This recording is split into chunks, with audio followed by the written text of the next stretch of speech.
ప్రస్తుతం మనతో పాటు ప్రముఖ ఆధ్యాత్మికవేత్త ఆస్ట్రాలజర్ బ్రహ్మశ్రీ సుభాష్ శర్మ గారు మనతో ఉన్నారు. గురువు గారితో మాట్లాడేద్దాం. నమస్కారం గురుగారు. శ్రీమాత్రేమండి. గురుగారు, డిసెంబర్ మాసం విశేషంగా సింహరాశి వారి పరిస్థితి ఏ విధంగా ఉండిపోతుంది? సంవత్సరం చివరి దశకు వచ్చేసింది. సో అదృష్టం వరిస్తుందా, లేదంటే కాస్త ఇబ్బందిగా ఉంటుందా? ఓవరాల్గా ఏం చెప్తారు? ఎటువంటి జాగ్రత్తలు తీసుకోవాలి ఈ రాశి వాళ్ళు? తప్పకుండా తెలియజేస్తారని ముందుగా వీక్షిస్తున్నటువంటి ప్రేక్షకులందరికీ శ్రీమాత్రే నమః, శ్రీ గురుభ్యో నమః. సింహరాశి వారు మహర్జాతకులు. అలాగే సింహరాశిలో పుట్టినటువంటి జాతకులకు ధైర్యము, సాహసము చాలా ఎక్కువగా ఉంటూ ఉంటాయి. నిక్కచ్చిగా మాట్లాడేటటువంటి వ్యక్తులు, ముక్కుసూటిగా మాట్లాడేటటువంటి వ్యక్తులు, అలాగే వీళ్ళకు ఉన్నటువంటి చతురత, నైపుణ్యము కలిగినటువంటి వ్యక్తుల్లో సింహరాశి వారు ఒకరు అని చెప్పుకోవచ్చు.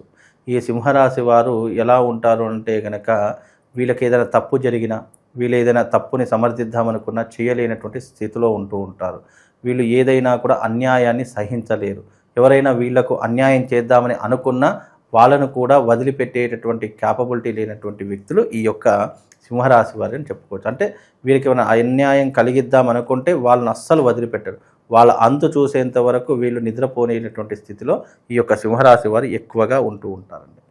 అలాగే వీళ్ళకు జన్మతహానే కష్టం చాలా ఎక్కువగా ఉంటూ ఉంటుంది. వీళ్ళు సుఖపడేటటువంటి జీవితం కాదు వీళ్ళది, కష్టపడేటటువంటి జీవితమే. పుట్టుకతో వీళ్ళ కోసం వీళ్ళు కష్టపడుతూ ఉంటారు. పెళ్ళైన తర్వాత కుటుంబం కోసం కష్టపడుతూ ఉంటారు. దాని తర్వాత పిల్లల కోసం కష్టపడుతూ ఉంటారు. అంటే వీళ్ళ జీవితంలో 100 సంవత్సరాలు గడిస్తే, 100 సంవత్సరాలు కనుక ఆయుష్ ఉంటే 60 సంవత్సరాల వరకు కష్టపడుతూ ఉంటారు. 40 సంవత్సరాలు వీళ్ళు రెస్ట్ తీసుకునేటువంటి సమయాలు వీళ్ళకు ఉంటుంటాయి. అది 100 సంవత్సరాల ఆయుష్ ఉంటే. అదే 70 సంవత్సరాల ఆయుష్ ఉందనుకోండి, దాదాపుగా 60 సంవత్సరాలు కష్టపడతారు. 10 సంవత్సరాలు ఏదో శరీరం సహకరించక కూర్చొని తినేటటువంటి పరిస్థితులు ఉంటాయి తప్ప, కష్టము అనేటటువంటి దానికి అర్థము సింహరాశి వారని చెప్పుకోవచ్చు. వీళ్ళు ప్రతి విషయంలో వీళ్ళకి నైపుణ్యం ఉంటుంది. ఉద్యోగంలో నైపుణ్యం ఉంటుంది, వ్యాపారంలో నైపుణ్యం ఉంటుంది, ట్రాన్సాక్షన్స్ విషయంలో నైపుణ్యం ఉంటుంది. ఎవరికైనా సలహాలు సూచనలు ఇద్దామనుకున్నా దాంట్లో మంచి క్లారిటీ ఉంటుంది.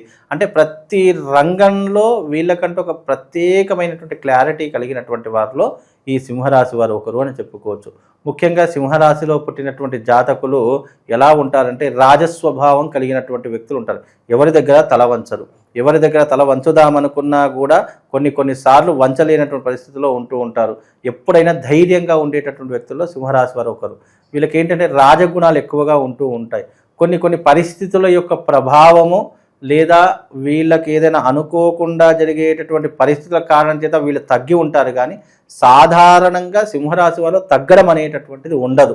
వాళ్ళకు ఉన్నా లేకపోయినా గర్వము కావచ్చు, లేదా మాట్లాడేటటువంటి రాజసం కావచ్చు, అదే తరహాలో ఉంటూ ఉంటుంది. ముఖ్యంగా ఈ మాసంలో సింహరాశి వారికి రవి 4వ స్థానంలోనూ, శని 8వ స్థానంలోనూ సంచరిస్తూ ఉన్నారు. కనుక సింహరాశి వారికి ముఖ్యంగా రవి అంత అనుకూలంగా లేడు. జన్మస్థానమైనటువంటి రవి అంత అనుకూలంగా లేడు.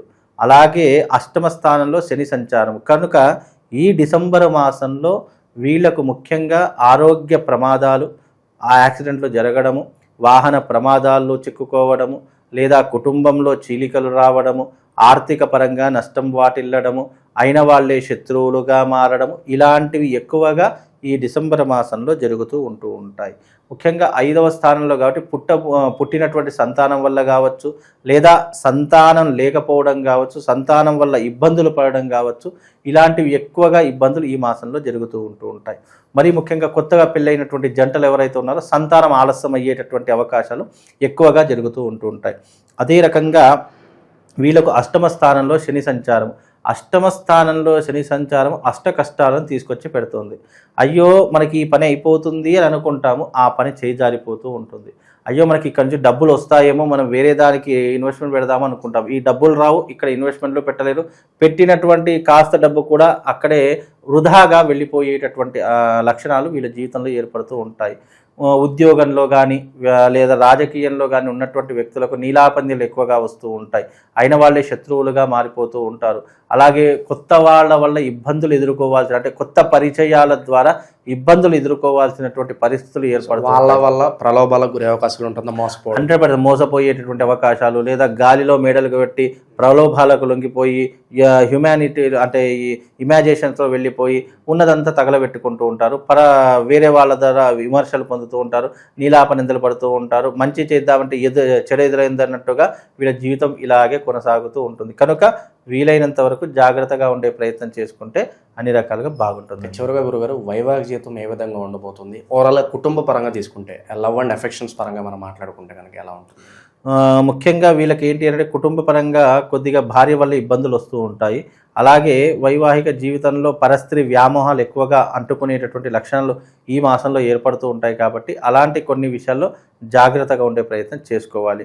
ఇక విదేశాలకు వెళదామనుకున్నా, విదేశాల్లో స్థిరపడదామనుకున్నా, లేదా విద్యా ఉద్యోగం కోసం వెళదామనుకున్నా ఈ మాసంలో కాస్త గడ్డు కాలం అని చెప్పుకోవచ్చు.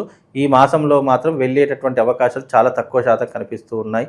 డబ్బు విషయంలో, ఆర్థిక విషయంలో మోసపోయేటటువంటి లక్షణాలు, లేదా పెట్టుబడులు పెట్టేటటువంటి విషయాల్లో మోసపోయేటటువంటి లక్షణాలు, ఎదుటి వారిని నమ్మి డబ్బులు పోగొట్టుకునేటటువంటి లక్షణాలు ఈ మాసంలో ఎక్కువగా ఏర్పడుతుంటాయి. అలాగే వీళ్ళకు ఆస్తులు వచ్చేటటువంటి విషయాల్లో కావచ్చు, కోర్టు కేసులు కావచ్చు, పోలీస్ స్టేషన్ వ్యవహారాదులలో కావచ్చు, పూర్వీకుల ఆస్తులు కలిసి రావడం కావచ్చు, ఇలాంటివి ఏవైనా ఉంటే కనుక ఈ మాసంలో దాన్ని సరిగ్గా సెటిల్మెంట్ చేసుకునేటటువంటి విషయాలు చేసుకోవచ్చు. వీళ్ళకు జీవితంలో సెటిల్మెంటే ఏదైనా అవుతాయి తప్ప, కాంప్రమైజ్ అయితేనే అవుతాయి తప్ప, వీలైనంతవరకు వీళ్ళు ఫైట్ చేద్దామనుకున్నా, లేదు అంటే ఎవరితో గొడవలు పడదామనుకున్నా, లేదు కోర్టుకు వెళదామనుకున్నా అంత ఆషామాషిగా వీళ్ళ జీవితంలో వ్యవహారాలు తేలవు. కనుక వీలైనంత వరకు వీళ్ళు చాలా జాగ్రత్తగా ఉండే ప్రయత్నం చేసుకోవాలి. ఇప్పుడున్న పరిస్థితుల్లో సింహరాశి వారికి కాస్త గడ్డు కాలం అని చెప్పుకోవచ్చండి. ఇటువంటి గడ్డు కాలంలో ఎటువంటి దైవారాధన, పరిహారాలు చేసుకుంటే కాస్త మంచి ఫలితాలు ఆశించవచ్చు అంటారు? ముఖ్యంగా సింహరాశి వారికి ఒక మంచి ఆపర్చునిటీ ఈ జనవరి మాసంలో నేను కల్పిస్తున్నానండి. కామాఖ్య యాత్రకు వెళ్ళడం జరుగుతూ ఉంటుంది. సింహరాశి వారు ఎవరైనా కామాఖ్య యాత్రకు వద్దామనుకున్నా, మీ జీవితంలో ఉన్నటువంటి ఆర్థికపరమైనటువంటివి, ఆరోగ్యపరమైనటువంటివి, లేదా కుటుంబానికి సంబంధించినటువంటివి, వ్యాపార సంబంధించి ఏదైనా వ్యతిరేకతలున్నా, ఇబ్బందులున్నా ఒక్కసారి కామాఖ్య అమ్మవారి యొక్క యాత్రకు రండి. అక్కడ చక్కగా అమ్మవారి యొక్క సాన్నిధ్యంలో యాగం జరగడం జరుగుతుంది. ఆ యాగంలో ఒక్కసారి పాల్గొనండి. ఇన్ని రోజులు కామాఖ్యకు వెళదామనుకున్నా వెళ్ళలేనటువంటి వారు కూడా కామాఖ్య యాత్రకు రండి. దాని ద్వారా సింహరాశి వాళ్ళు పడుతున్నటువంటి కష్టాలన్నీ వెళ్ళిపోతాయి. సింహరాశికి ముఖ్యంగా ఏమిటి అంటే అమ్మవారి యొక్క ఆరాధన చాలా ముఖ్యము. కనుక సింహరాశి వారికి ఇది ఒక అద్భుతమైనటువంటి అవకాశం అని చెప్పుకోవచ్చు. కొత్త సంవత్సరంలో కొత్తగా వీళ్ళు బ్రతకదామనుకున్నా, కొత్తగా వీళ్ళ జీవితాన్ని ప్రారంభం చేద్దామనుకున్నా, కొత్త లైఫ్ని ప్రారంభం చేద్దామనుకున్న ఒక్కసారి కామాఖ్య యాత్ర అమ్మవారి యాత్రకు రండి. తప్పకుండా వీళ్ళ జీవితంలో ఎన్నో మెరాకిల్స్ జరుగుతాయి. అక్కడ కామాఖ్యకు వచ్చిన ప్రతి ఒక్కరికి కూడా కార్యసిద్ధి యంత్రంతో పాటు ఒక అద్భుతమైనటువంటి మంత్రాన్ని కూడా వాళ్ళకు ఉపదేశిస్తాను. మంత్రాన్ని ఉపదేశించిన తర్వాత నేను చెప్పినటువంటి మంత్రాన్ని ప్రతిరోజు వాళ్ళ జీవితంలో అనుసరించినట్టయితే వాళ్ళ జీవితం చాలా అద్భుతంగా గడుస్తుంది. వాళ్ళకి నెగిటివ్ ఇంపాక్ట్ అనేటటువంటిదే ఉండదు. అది రాజకీయంలో ఉన్నటువంటి వారికైనా సరే, సినిమా రంగంలో ఉన్నటువంటి వారికైనా సరే, ఇది ఒక మంచి అద్భుతమైనటువంటి అవకాశంగా వాళ్ళు గుర్తించుకోవాలండి. ఓవరాల్గా సింహరాశి వారి పరిస్థితి ఈ డిసెంబర్ మాసం ఏ విధంగా ఉండిపోతుందో చాలా బాగా వివరించారు. ధన్యవాదాలు. శ్రీమాన్.